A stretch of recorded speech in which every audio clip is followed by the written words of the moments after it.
तुम्हारे 3 महीने में बच्चा कैसे हो गया? ए बाबू मैं बताती रही हूँ, गुस्सा क्यों करे करो तुम ये बताओ तुम्हारी शादी को कितना टाइम हो गया? 3 महीने। और मेरी शादी को 3 महीने। और बच्चा कितने महीने में हुआ?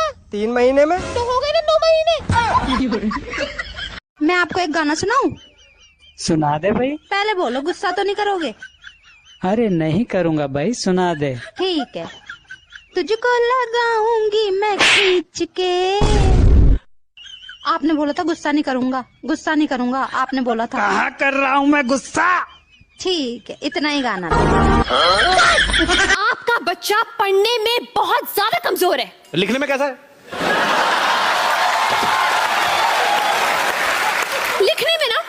लिखने में तो और भी ज्यादा बेकार है। मतलब उसको अपनी खुद की राइटिंग समझ में नहीं आती है। अरे वाह, मेरा बच्चा डॉक्टर बनेगा। सुनो, खिड़की के पर्दे लगवा दो। नया पड़ोसी मुझे बार बार देखने की कोशिश करता है। अरे पागल, एक बार उसे ठीक से देख लेने तो दो। वो साला खुद ही पर्दे लगवा लेगा। चल सबा गेहूं काटने चलने। रोज पत्नी से गेहूं कटवाने की वजह से पत्नी ने किया गेहूं के खेत में पति को मारने का प्लान।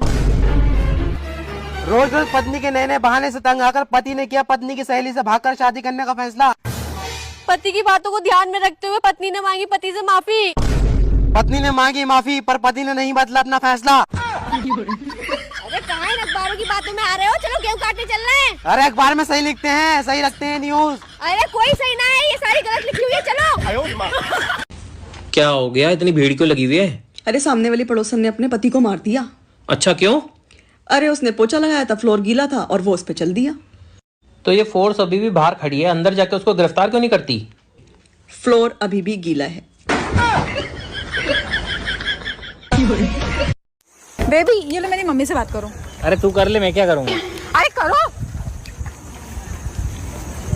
हाँ मम्मी। दामाद जी कहीं चली रही हो है? हाँ सब बढ़िया। नाश तो हुई गयो? हाँ नाश तो हो गया था ना, जब तुम्हारी लड़की से शादी करी थी जब ही नाश हो गया था। अरे नीच आदमी हो, नाश्ते की बात कर रही है।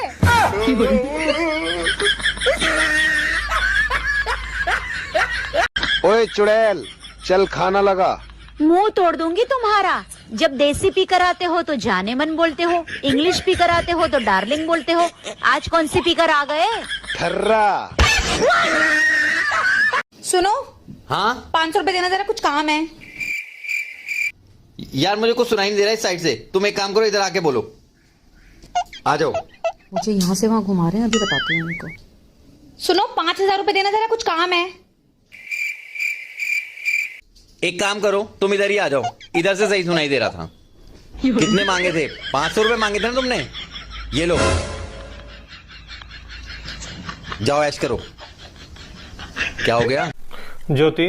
हाँ यार शादी के 10 साल हो गए, हमेशा मुंह फुलाए रहे हैं, कदे आस भी लिया करे। आपने पता है पत्नी को खुश करने का तरीका? क्या? हमेशा मुंह खोलते हो, कभी पर्स भी खोल लिया करो। सुनो जी, एक बात बताओ, शादीशुदा मर्दों को हमेशा पड़ोसन ही क्यों अच्छी लगती है? शादीशुदा बीवी की 365 रातों की कहानी सुन। 60 रातें पीरियड में चली जाती हैं, 55 रातें सरदर्द में, 50 रातें मैं थकी हूँ, 25 रातें बच्चे जाग रहे हैं, 40 रातें सुबह जल्दी उठना है, 35 रातें तबीयत ठीक नहीं है, 20 रातें कल करेंगे, 35 रातें आज व्रत है, 45 रातें तो मम्मी के घर रहती हैं। अब आदमी बेचारा पड़ोसन का मुंह ना ताके तो क्या करे? यार लक्ष्मी, चल मैं नहाने के लिए घुसल खाने में जा रहा हूँ, ठीक है? तू जल्दी से टॉवल लेकर आ जाइयो। जब नहाने जाना ही था तो कपड़े पहनकर क्यों घूम रहे हो? अबे दुल्हन को रात को सुहागरात मनानी होती है, तो क्या वो पूरे दिन नंगी घूमती है? अरे मुंह पे चपेड़ मारूंगा तेरे। सुनो जी, आपको पता है पड़ोसी की लड़की ना किसी लड़के के साथ भाग गई। अबे तो साड़ी शोर क्यों मचा रही है? इसमें चिल्लाने वाली क्या बात है? तो क्या हो गया? अबे साड़ी अपना लौंडा भी गायब है कल से। पछता रही हूँ मैं तुमसे शादी करके। पछता तो मैं रहा हूँ तुमसे शादी करके। तुम्हें पता भी है कितनी दूर दूर से रिश्ते आते थे मेरे लिए। हाँ, दूर दूर से तो आने ही थे, क्योंकि पास वालों को तो तुम्हारी हरकतों का पहले से ही पता होगा। तुम क्या जानो एक चुटकी भर सिंदूर की कीमत क्या होती है? इधर आ, मैं समझाता हूँ। देख, राशन 13,000, बिजली का बिल 2500 रुपए, पानी का बिल 1000 रुपए, बच्चों के स्कूल की फीस 12,000 रुपए, बच्चों के ट्यूशन की फीस 3,000 रुपए, मकान की EMI 17,500 रुपए, पेट्रोल 2,000 रुपए, मोबाइल का खर्चा 1,500 रुपए, दवाई का खर्चा 2,000 रुपए और दूसरे खर्चे 6,000 रुपए। ये सब इसलिए कि तेरी मांग में एक चुटकी सिंदूर मैंने भरा था। कुल मिलाकर एक चुटकी सिंदूर की कीमत 60,000 रुपए महीना है, वरना 10,000 में आराम से मैं अपनी जिंदगी जी रहा था, समझी?